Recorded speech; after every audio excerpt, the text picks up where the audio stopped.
नमस्कार, मी स्मिता साठे दीक्षित. मनातल्या गोष्टी या माझ्या यूट्यूब चॅनलमध्ये आपलं खूप खूप मनापासून स्वागत. आज मी नाचणीच्या पिठाचा नाश्ता आपल्याला दाखवणार आहे. याला आपण इडली सुद्धा म्हणू शकतो. चला तर मग सुरुवात करूया. तर हा 1 कप मी नाचणीचं पीठ घेतलेलं आहे आणि अर्धा कप मी रवा घेतलेला आहे. म्हणजे बारीक रवा किंवा मोठा रवा सुद्धा चालेल. हा माझा मोठा रवा आहे, तो मी ह्याच्यात घालते. चांगलं मिक्स करायचं आहे.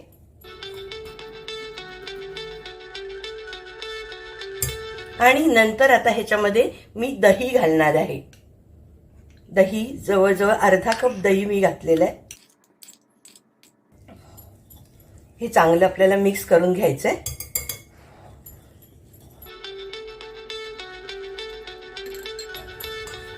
आणि आता ह्याच्यात पाणी घालून हे सारखं करून घ्यायचं आहे. आणि फार पातळ आपल्याला करायचं नाही, इडली सारखं भिजवायचं आहे.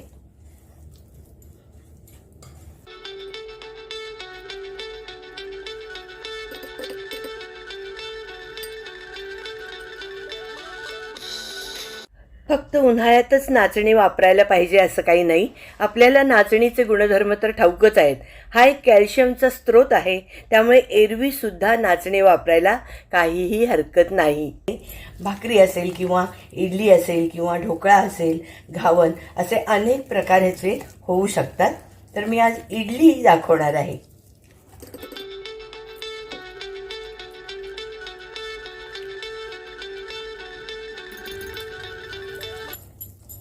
आणि आता आपल्याला हे 10 ते 15 मिनिटं झाकून ठेवायचं आहे. त्यानंतर आपल्याला कन्सिस्टन्सी ॲडजस्ट करायची आहे. तर हे आपण एक 15 मिनिटं तसंच ठेवून देऊया.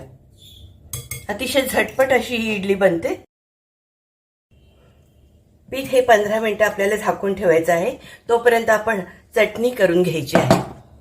शेंगदाणे घेतलेले आहेत, डाळवं किंवा डाळं घेतलेलं आहे. त्याचबरोबर आपल्याला मिरच्या आणि 7-8 पाकळ्या लसणीच्या घेतल्या. ह्या मात्र मी गॅसवरती भाजून घेणार आहे. डाळीवरती मी मिरची आणि लसूण भाजून घेणार आहे. असं केल्यामुळे एक चटणीला वेगळी टेस्ट येते.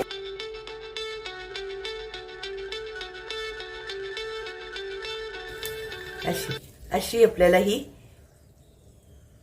मिरची आणि लसूण भाजून घ्यायचे. आता हे मिक्सरच्या भांड्यामध्ये मी लसूण, मिरच्या, डाळ आणि दाणे घेतलेले आहेत. आता ही चटणी अशी वाटून घेतलेली आहे, ही मी काढून घेते. नंतर या चटणीला आपल्याला फोडणी द्यायची आहे.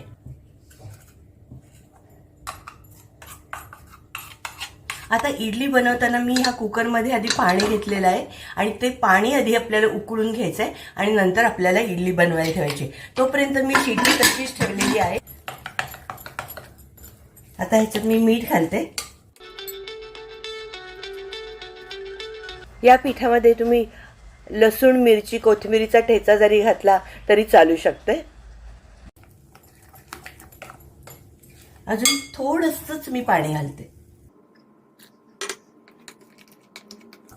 आता हे आपलं पीठ तयार झालेलं आहे. आता मी ह्या 4 वाट्या घेतलेल्या आहेत आणि ह्या वाट्यांमध्ये मी ते पीठ घालणार आहे आणि अशी आपल्याला इडली ही करायची आहे. त्याच्यामध्ये मी तेल घालून ते चांगल्या ग्रीस करून घेते.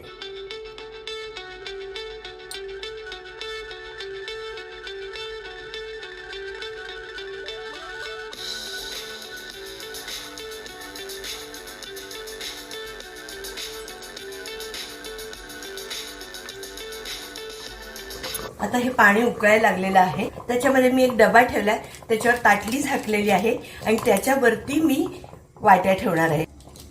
या पिठामध्ये मी इनो घालून घेते. एक आपल्याला अख्खं पाकीट त्याच्यामध्ये घालायचं आहे आणि किंचित ते ॲक्टिवेट होण्यासाठी म्हणून किंचित पाणी घालायचं आहे. आणि आता हे सगळं चांगलं मिक्स करायचं आहे. पण त्याचा फोम जाऊ द्यायचा नाहीये, जास्त पण आपण ढवळायचं नाहीये. आता पटापट आपण वाटीमध्ये घालून वाफवून घ्यायचं आहे. अलगद हाताने फक्त ढवळायचं. आणि आता मी हे वाटी अर्धीच वाटी भरायची आपल्याला, कारण का नंतर ती फुगून वरती येणार आहे.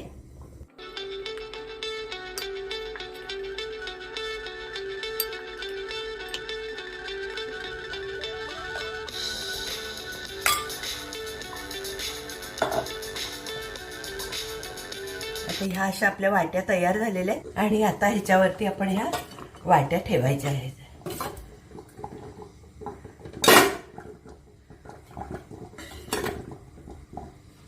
या अशा आता आपण वाट्या ठेवायच्या आहेत आणि आता कुकरचं झाकण लावून टाकायचं. आता कुकरची शिट्टी मी काढून टाकलेली आहे.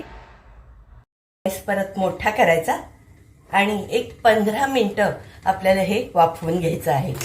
आता मी हे दुसऱ्या गॅसवर ठेवते आणि इथे मी फोडणी करून घेते. आता ह्याच्यात आपण फोडणी करून घ्यायची आहे. तेल तापत आलेलं आहे. आता आपण फोडणीचं साहित्य घेतलेलं आहे. मोहरी, जिरं, हिंग, मिरचीचे तुकडे घेतलेले आहेत आणि कढीपत्ता घेतलेला आहे. आता तेल तापलेलं आहे. मोहरी घालते.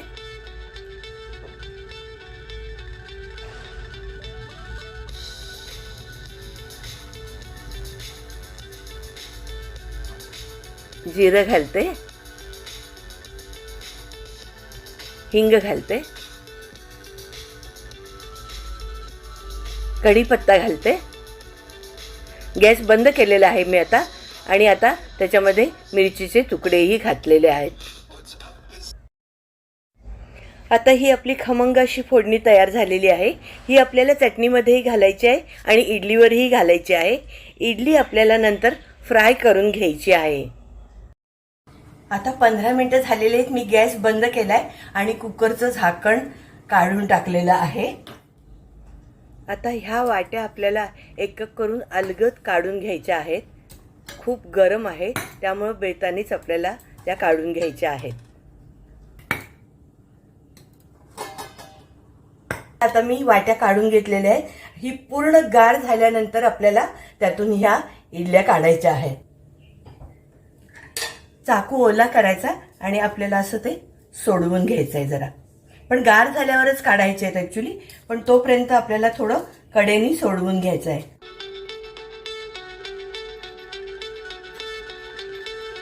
आता ह्या एक एक वाटीमधली आपण इडली काढून घ्यायची. पूर्ण सोडवून घ्यायची आपल्याला. ही अशी वाटी.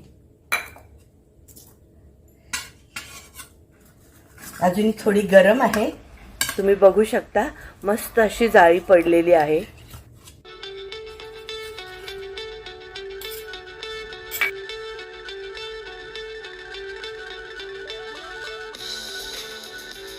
आपल्या ॲक्च्युली इडल्या तयार झालेल्या आहेत. आता हे एक गार झाल्यानंतर आपल्याला त्या अशा करून कापायच्या आहेत आणि त्या फ्राय करायच्या आहेत. आणि आता आपण ह्या इडल्या कापून घेतलेल्या आहेत. हवं तर आपण आणखीन एक एक पण स्लाइस त्याच्यामध्ये करू शकतो जाड वाटला तर. मस्त अशी सगळ्याला जाळी पडलेली आहे. छान मऊ अशा इडल्या तयार झालेल्या आहेत.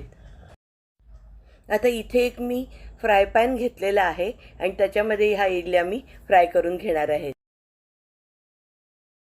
गार झाले की आपोआप ह्याचे स्लाइस होतात.